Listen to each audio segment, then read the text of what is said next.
네, 여러분 이어서 인터뷰 진행하도록 하겠습니다. 저희가 오늘 스튜디오에 또 특별한 분을 모셔봤는데요.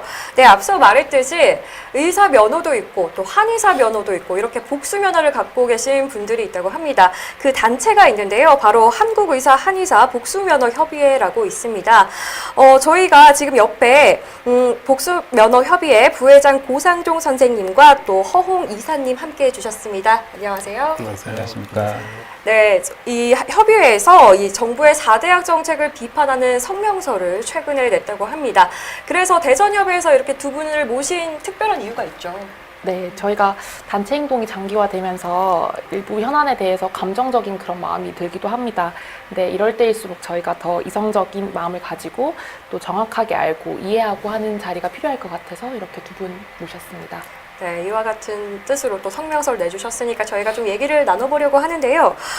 두 분 먼저 저는 사실 오늘 처음 알았어요. 이런 협의회가 있다는 걸 처음 들었는데 이런 분들이 많으신가요? 복수 면허를 가지신 분들이? 예, 제가 일단 말씀드리면 네. 일단 전국적으로는 한 400명 정도 회원들이 있고요. 상당히 많은데요. 예, 400명 정도. 그리고 저희 같은 경우는 의대를 졸업하거나 일단 한의대를 양쪽을 다 졸업을 하고 의사 면허를 따고 국시를 통과해서 한의사 국시를 통과해서 한의사 면허를 따고 이렇게 한 회원들이고요. 또 3년 전부터 보건복지부 산하 정식 사단법인으로 인정이 돼서 네. 3년부터 이제 정식 사단법인으로서 협회를 인정을 받고 좀 발전해 나가려고 이렇게 하고 있습니다. 네. 한의학과 의학 두 분 다 겪어보셨으니까 어떤 차이가 있었습니까? 아무래도 의학은 여러 선생님들이 잘 아시다시피 자연과학을 기반으로 해서 진단과 치료 또 예후를 평가하고 환자를 진료하는 학문이라고 한다면 한의학 같은 경우는 조금 다릅니다. 동양의학의 동양 철학의 원리를 근본 바탕으로 하는 학문인데요. 진단 방법으로는 일단 한의사의 어떤 환자의 증후를 중심으로 한 한의사의 막문 문절이라고 하는 사진, 보고, 듣고, 또 문진하고 또는 촉진, 맥진을 들어보셨을 텐데요, 아마 그런 행위를 통해서 한의학적인 변증이 진단의 핵심이 됩니다. 그리고 치료 수단으로서는 여러분들이 잘 아시는 침, 뜸, 부항 같은 생체 물리적인 어떤 접근법과 또 약용식물을 바탕으로 한 한약제, 한약 처방을 중심으로 환자를 치료하고 있다고 생각하시면 이해가 편하실 것 같습니다. 네, 이렇게 둘 다를 전공하신 분들이 또 4대 의료 정책에 대해서 비판하는 입장을 냈는데 성명서에 대한 내용은 좀 뒤에서 구체적으로 해보고요. 전 또 궁금한 게 이렇게 복수 면허를 갖게 된 계기가 궁금합니다. 예, 보면, 저 같은 경우도 처음부터 복수 면허를 해야 되겠다 이런 뜻을 갖고 시작을 한 건 아니고요. 제가 이제 고등학교 때쯤에는 소설 동해부감이 베스트셀러가 되고 또 드라마 허준이 돼서 막 히트도 치고 하면서 그런 거 읽어보면서 한의학에 대해서 되게 궁금하고 이런 치료 방법이 있구나 이런 거에 대해서 되게 호기심이 많이 있었는데 고등학교 졸업하면서 한의대 한번 가서 일단 해보자 이런 마음을 했었는데 같은 겨울방학이라든지 아니면 그때 보면서 현실적으로는 또 보면 또 양방 사실 그때도 제가 어린 마음이었지만 양방도 있고 한방도 있는데 그러다 보니까 양방은 또 어떨까 이런 또 생각이 또 많이 들고 그래서 한번 고민을 해서 그러면 현실적으로 봤을 때 의대가 또 더 좋지 않을까 이런 생각이 좀 들어서 다시 재수를 해서 네. 의대를 좀 들어가게 됐고요. 네. 의대 들어가서도 조금씩의 경혈이라든지 침구 이런 거에 대해서 궁금한 내용이 있어서 방학동안에 또 나름 스스로 공부도 하고 이렇게 했었던 경험이 있습니다. 그러다가 공중보건이 가게 됐는데 그 공중보건이 간 그 마을에 옛날부터 내려오던 한약방이 있었는데 네. 그 동네 사람들은 거기서 약지어 먹고 그러면 다들 치료가 잘 된다고 또 아들도 잘 낳고 이런 얘기가 있더라고요. 그래서 처음에는 저는 말도 안 된다. 과학적으로 저렇게 될 수 있을까? 그러니까 말도 안 된다고 치부를 했었는데 그런 사람들이 또 많다 보니까 혹시 내가 모르는 또 새로운 뭔가가 있지 않을까 이런 또 궁금증이 생겨서 공중보건을 졸업하면서 한의대 편입 시험을 봐서 한의대 들어가서 또 실제적으로 이제 한번 경험해보자 내가 몸으로. 그래서 공부를 하게 됐고요. 네. 실제 또 경험해 보니까 또 이렇게 그런 환상과 기대는 또 많이 또 깨지더라고요. 또 그래서 또 뭐 항상 기적이 일어나고 막 네. 환자들이 팀 맞으면 뭐 아, 네. 팀 맞고 막 묶었던 사람이 벌떡 일어나고 이런 경우는 사실 거의 없고 사실은 그러면서 일단 또 하지만 또 간혹 현대의학적으로 치료가 되게 어렵거나 또 현대의학에서는 병으로 보지 않는 그런 것들이 또 한약으로 치료가 또 잘 되는 경우도 간혹은 있고 또 한의학으로는 또 치료가 잘 안 되는 것들이 물론 현대의학에서 치료가 잘 되는 경우도 많이 있었습니다. 네. 공보인 시절에 그런 호기심으로 또 한의대까지 가셨다고 하는데 네, 이사님은 어떠셨어요? 저는 부회장님하고는 반대 오. 케이스인데요. 네, 한의과 대학을 먼저 졸업을 네. 하고 의대를 들어가는 경우입니다. 저 같은 경우는 한의대를 졸업을 하고 학교 병원에서 수련을 받았었는데요. 한방내과 전공을 했었습니다. 당시에는 한방병원 특성상 아무래도 신경계 환자들, 뇌졸중이라든가 퇴행성 뇌질환 환자들이라든가 그런 분들이 많이 입원을 하게 됐는데 입원 환자를 아무래도 보다 보니 한의학적인 치료만으로는 조금 한계를 좀 느낀 정도 많이 있었고 또 경희대병원에서 제가 근무를 했었는데 당시에 협진이 상당히 활발히 이루어져 있어서 그 의학적인 지식을 이제 그때 많이 좀 접하게 됐고 또 저희 지도 교수님께서 또 복수면허자셨는데 내과 이제 전문이셨어요. 그래서 그 선생님이 이제 한방병원에서 많은 협진을 하셨기 때문에 자연스럽게 영향을 받았었고요. 또 당시에는 그 한방병원에 또 저희가 한 10여 베드 정도 병상으로 중환자실을 또 운영을 했었습니다. 그래서 중환자실, 준중환자실 이렇게 해서 20병상 정도 저희가 운영을 했었는데 거기서 침이라든가 중환자 대상으로 한약이라든가 이런 거 같이 투약을 하면서 이완율이라든가 사망률이 좀 저하되는 걸 느꼈고 또 환자 치료가 되는 것을 경험하다 보니 이제 양한방 치료를 같이 할 수 있으면 굉장히 재밌고 환자에게도 좋겠다, 임상하는데 활용이 참 좋겠다라는 생각을 막연히 하고 있었습니다. 그리고 나서 이제 전문의를 따고 공중보건의 근무를 하다가 또 우연찮게 또 기회가 닿아서 의과대학에 다시 이제 입학을 하게 됐죠. 네. 그래서 의과대학 입학을 해서는 이제 아무래도 한의대 다닐 때나 전공할 때 의학적인 지식을 조금 체계화시키고 이렇게 리뷰할 수 있는 굉장히 좋은 시간이었던 것 같습니다. 네. 그래서 졸업을 하고 지금은 임상 로컬에서 임상의로 활동하고 있습니다. 네, 제가 갑자기 궁금한 게 부회장님께서는 의대에서 한의대로 가셨고요. 그리고 이사님께서는 뭐죠? 네, 한의대에서 의대로 가셨죠. 헷갈리는데 이게 좀 다른 케이스긴 하잖아요. 400명 중에 이런 케이스가 좀 있을 텐데 서로 좀 분위기가 다릅니까? 예, 보면은 예전에는 사실 의대를 제가 저 때만 해도 의대를 졸업을 하고 한의대 편입하거나 한의대를 6년을 또 다시 재입학해서 6년을 다니는 경우가 좀 많았고요. 최근에는 한의대를 졸업을 하고 의전원이 생기면서 한의사들이 의전원을 들어가서 복수면허가 되는 케이스들이 좀 더 많이 생기고 그렇게 되고요.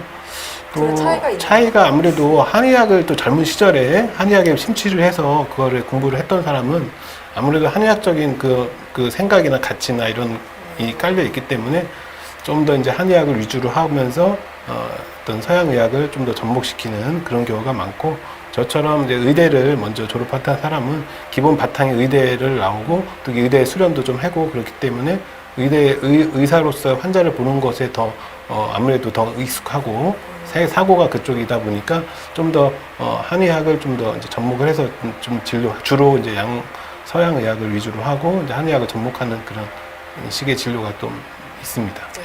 필드에 계신 선생님 네. 어떤 좀 질문을 저희도 하셨어요? 이렇게 직접 뵙고 이야기를 듣는 건 또 처음이어가지고요. 진료를 보실 때 확실히 다른 차이점이 있거나 아니면 소개해주고 싶은 접목 사례가 있으신지 좀 여쭙고 싶습니다. 그러면 사실 저희가 사실은 뭐 진료를 이렇게 동시 진료를 하게 된 거에 사실은 그렇게 많이 오래된 건 아니고요. 네. 예전에는 사실 복수면허자라 하더라도 의원이든 한의원이든 둘 중에 하나만 개설해서 진료를 하게 돼 있었습니다. 그런데 이제 2007년에 헌법소원을 저희가 해서 헌법소원에서 불합치 판결이 나서 두 가지 면허를 다 가지고 있은 사람한테 두 가지 다 진료를 할 수 있게 해줘라. 한 가지만 하라고 하는 건 너무 불합리하다. 이렇게 이제 헌법재판소에서 판결을 했기 때문에 저희가 그때 계기로 해서 의원과 한의원을 동시에 개설해서 둘 다 진료를 할 수 있게 좀 되었고요. 이제 그렇게 진료를 이제 시작을 하면서 보면 외래 케이스 주로 이제 개원을 해서 좀 진료를 하고 있는데 외래 케이스 환자들 중에서 좀 깜짝깜짝 가면 놀랄 때도 좀씩은 있습니다. 그래서 골절 환자 같은 경우는 사실 보면 통증이 좀 좋아지려면 최소한 1, 2주는 좀 지나서 좋아지는데 그 당기수산이라고 한약제가 있는데 그거를 좀 투여를 했더니 좀 더 빨리 통증이 좀 좋아지고 그 병의 경과가 좀 단축되는 그런 경우도 있었고요. 또 예를 들면 또 대상포진 환자들 같은 경우 수표가 많거나 또 이랬던 환자들한테 부항이라든지 침치료 같이 했을 때 좀 더 치료 효과가 좀 빨랐던 경험이라든지 화상 치료했을 때 침수를 같이 한다든지 이런 게 했을 때 좀 그런 치료 효과가 좀 빨리 나고 병의 경과가 좀 짧아지는 그런 경험들이 있었습니다. 그 임상에서는 선생님도 경험을 하시겠지만 환자가 생각하는 어떤 질병의 상태와 의사가 진단하는 어떤 질병의 개념이 차이가 갭이 있을 때가 많이 있지 않습니까? 옛날 그레이 존이라든가 이런 그 사이의 영역, 즉 건강한 상태와 불건강한 상태, 입병 상태에 대해서 우리가 접근하기가 힘든 경우가 있는데 한방에서 많은 변증을 통해서 그런 치료법들이 여러 가지가 있기 때문에 그런 것들을 환자들한테 소개하고 또 치료를 해서 환자 만족도가 좀 올라가는 경우가 많이 있습니다. 그래서 그런 통합적인 진료를 저희가 추구를 한다고 생각하시면 될 것 같습니다. 네, 뭐 좋은 점도 얘기해 주셨지만 힘든 점도 있을 것 같은데요. 그렇죠. 아무래도 두 가지를 다 진료한다는 게 뭐 양손에 무기를 두 가지를 가지고 이렇게 하는 게 하나보다는 쉽지 않냐 이렇게 생각할 수 있겠지만 행정적인 면에 있어서 저희가 아무래도 보험 영역에 있다 보니까 동일 상병에 대해서 내원한 환자에 대해서는 두 가지 다 보험 적용을 받지는 못하거든요. 네. 그래서 하나는 비급여 처리를 해야 되는데 그런 거에 대해서 이제 환자의 이해를 보여야 된다든지 또는 환자가 실제로 진료를 받고 나서도 제가 오늘 한방 진료를 한의원 진료를 받은 겁니까? 의원 진료를 받은 겁니까? 이렇게 되묻는 사례도 많이 있어요. 또 그런 비용 처리 문제라든지 그런 보험 문제라든지 그런 거를 또 일일이 설명을 해줘야 되니까 그런 애로가 있고 저희가 요양기관을 사실상 두 개를 이제 한 명이 두 개를 운영을 하다 보니까 행정적인 처리도 양쪽을 다 해야 되고 두 개로 해야 되고 또 뭐 저희가 협회, 의사협회, 한의사협회 또 복수면허자협회까지 협회비도 세 군데를 내야 되니까 협회에 세 군데가 있으니까요. 그렇죠. 예, 그런 부담도 네. 또 있기도 합니다. 예. 알겠습니다. 이렇게 복수면허 가진 입장으로서요. 저희가 듣고 싶었던 건 의대, 한의대 통합면허에 대해서 어떻게 생각하시는지 궁금하거든요. 글쎄 그런 정책 제안이 들어왔을 때 저희 협회 입장에서는 이미 복수면허를 가지고 의사, 한의사를 정규 과정을 거치고 활동하고 있는 의사들이 한 400명 정도 되는데 그러면 이분들이 봉직이라든가 학교에 계신 분들이라든가 제외하면 임상에서 활발하게 양쪽 진료를 다 보고 계십니다. 네. 그래서 아무래도 뭐 통합면허라고 해도 되겠죠. 그런 개념의 치료를 하고 있는데 이런 분들을 배제하고 갑자기 통합면허를 어떤 정책을 제의를 하고 들고 왔다는 사실은 상당히 저희 협회 입장에서는 당혹스럽고요. 네. 아무래도 이런 거가 이제 정책이 입안이 되려면 선행 조건으로는 저희 복수면허자가 충분히 이제 들어가서 또 그런 병원급 요양기관이라든지 아니면 연구소라든지 이런 걸 통해서 어떤 진료의 문제점 그리고 장점과 단점 그리고 어떤 비용이라든지 보험 영역의 문제라든지 또는 환자 건강 문제 이런 거를 충분히 리뷰한 다음에 이런 정책이 입안되어야 되지 않나 이런 생각이 들고 개인적으로는 그러면 이미 이제 의대 한의대와 같이 있는 학교에서 상호 편입 확대를 한다든지 그런 정규 과정을 통해서 교육의 문제를 한번 보고 또 통합 논의가 이후에 그런 복수면허자들을 통해서 그런 통합 논의가 생산이 되어야 되지 않나 이런 생각이 듭니다. 네, 부회장님 어떻게 생각하십니까? 저 같은 경우는 사실 저희가 이제 10년에서 12년 동안 이제 교육을 다 받았던 사람들 입장에서 보면 사실 저희 입장에서도 그 진료를 하다 보면 상당히 어렵고 또 두 가지를 같이 접목해서 치료한다는 것 자체가 많이 힘든 경우가 많습니다, 사실은.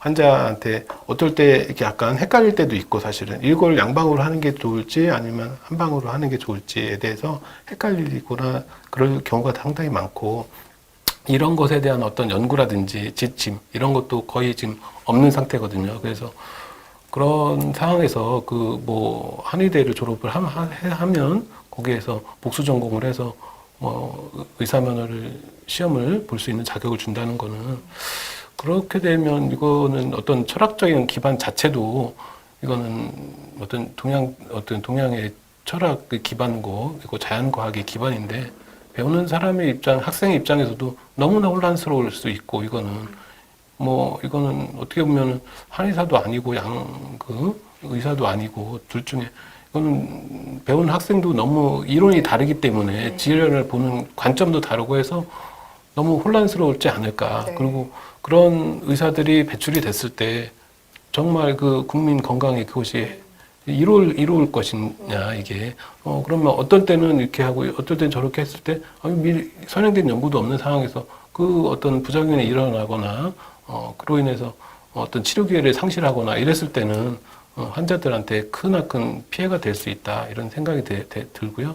그래서 복수면허자 협회라든지 이런 단체를 중심으로 좀 뭔가 연구를 하고 그에 대한 해서 그런 거에 대해서 좀 더 차근차근 체계적으로 준비를 할 필요가 있다 이런 생각을 하고 있습니다. 네. 이제 말씀했듯이 두 학문 모두 굉장히 오랜 시간 동안 그렇죠. 서로 다른 어떤 조금 차이가 있는 뿌리를 두고 연구되어 온 학문이 있고 이제 깊이 공부를 해야 함에도 불구하고 지금 이런 현안상은 조금 졸속으로 처리가 그렇죠. 됐고 두 학문을 충분히 융합하기 좀 어려운 면이 있는 그렇죠. 부분이 있다는 점을 지적하고 그렇죠. 계신다는 네, 말씀이시죠? 두 분이서 이렇게 좀 면허를 둘 다 이제 취직을 하셨는데 둘 다 알고 있지만 이 엄연하게 다른 학문이었다라고 네. 얘기를 해주셨고요.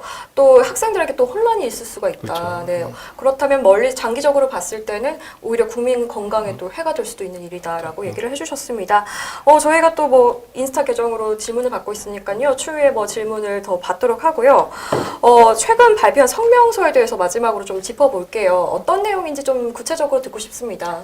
저희가 지금 정부에서 OECD 대비 의사 숫자가 적다고 그리고 의료실이라든가 접근성이라든가 이런 걸 제고하기 지방의 환자들을 위해서 이제 의대 확충, 의사 정원의 확충이라든가 네. 공공의대 설립 이런 얘기를 하고 계시는데 다들 아시다시피 의사 숫자가 저희 한국이 이제 모자라냐 그거는 저는 아니라고 생각합니다. 그리고 현재 현행 수가 저수가에서 어떤 임상의료의 질은 이른바 이제 소비자 입장에서는 가성비를 따질 수밖에 없는데요. OECD 대비 가성비는 제일 좋은 나라가 우리나라라고 생각을 하고 이거는 뭐 현재의 어떤 긴급 재난 상태, 코로나에 대한 어떤 방역이나 치료에 있어서도 한국이 뒤지지 않다고 생각합니다. 사실 전공의 쌤들 많이 계시지만 예전처럼 의사를 어떤 1차 진료나 또는 어떤 우리 로컬 진료 전문의 쌤이 지방에 가서 진료를 한다고 한들 그 의료 수준이 전체적으로 올라가기는 어렵죠. 의사 혼자 하는 게 아니고 어떤 시스템이 뒷받침돼야 되니까요. 그래서 의료 격차나 이런 2차, 3차 의료기관에 대한 접근성의 문제는 사실 지방의 어떤 의료기관의 인프라 네. 확충이라든가 그런 것들을 통해서 제고를 해야지 의사 단순히 숫자만 늘려서는 좀 어렵지 않나. 의료의 질을 올리는 방향이 선행되어야 되지 않나. 네. 이런 생각을 저희 협회에서도 공감하고 있는 방향입니다. 네, 저희가 계속해서 나오는 얘기인 것 같아요. 의사 수만 늘려서 다 해결되는 게 아니고 또 질이 낮아질 수 있다는 우려가 있다는 거. 네, 부회장님은 어떤 생각을 갖고 계신가요? 일단 저희 같은 경우는 뭐 어떤 공공의대라든지 네. 이런 걸 설립을 또 이렇게 하려고 하는데 이미 저희 그 개원이라든지 어떤 개원가라든지 의원급이나 우리나라 전체의 그 의료기관은 당연 지정제로 해서 국가의 그 어떤 공공 그 건강보험 체계 안에 있지 않습니까? 그래서 어떤 수가라든지 여러 가지 행정적인 거는 다 국가의 통제하에 있고 거의 그 공공성을 띠고 있는 그런 상황인데 이거를 단순히 설립한 게 민간이라고 민간 의료라고 하고 어떤 국가 공공의료 시스템이 아니라고 하는 거는 좀 말이 안 된다고 생각을 하고요. 네. 이미 민간 의료도 다 공공의료서의 역할을 충분히 하고 있고 네. 이미 예, 민간 의료계에 많이 있습니다. 사실 병원이 적지 않지 않습니까? 그래서 많은 상황에서 뭐 더 공공의료를 확대한다 이런 건 좀 부당하다고 생각을 하고 그것보다는 좀 의미 있는 민간 의료를 어떻게 하면 좀 더 양질의 서비스를 하도록 어떻게 도와줄지 이런 것이 더 주안점을 둬야 되지 않을까 이렇게 생각하고 있습니다. 네, 알겠습니다. 저희가 추후에 좀 질문을 받으려고 했는데 시간이 좀 많이 지체가 돼서 이제 나가서 이제 따로 답변하는 시간을 갖도록 하겠고요. 혹시 하나 네. 네. 하실래요? 그 네. 댓글이랑 이런 질문이랑 좀 많이 들어오고 있긴 한데요. 지금 시간 관계상 다 말씀 못 하신다 하셔서 네, 한 가지 어쨌든 정도 짚어볼까요? 네. 아니요. 저는 요 댓글들의 내용이 조금 놀랍고 감사한 면이 이제 보시고 계신 전공의 선생님들이랑 이런 선생님들도 굉장히 이 문제에 대해서 어쩌면 민감할 수도 있고 이렇게 나와주신 것도 또 감사한데 되게 성숙한 그런 질문과 관심을 그러네요. 가져주고 계세요. 네. 그래서 그런 거에 대한 좀 감사한 마음 또 전하고 싶습니다. 네, 저도 지금 이제 확인을 했는데 굉장히 좀 정말 성숙한 답변이 많았어요. 어떻게 치료하는지 좀 중립적으로 바라보게 되고 또 좀 흥미로운 주제였다. 이렇게 좀 선생님들 보고 나니까 그렇다 뭐 감사합니다. 뭐 이런 댓글도 있거든요. 네, 되게 말씀 잘해주신 것 같습니다. 네, 오늘 좋은 말씀 두 분 고맙습니다. 네, 고맙습니다. 고맙습니다.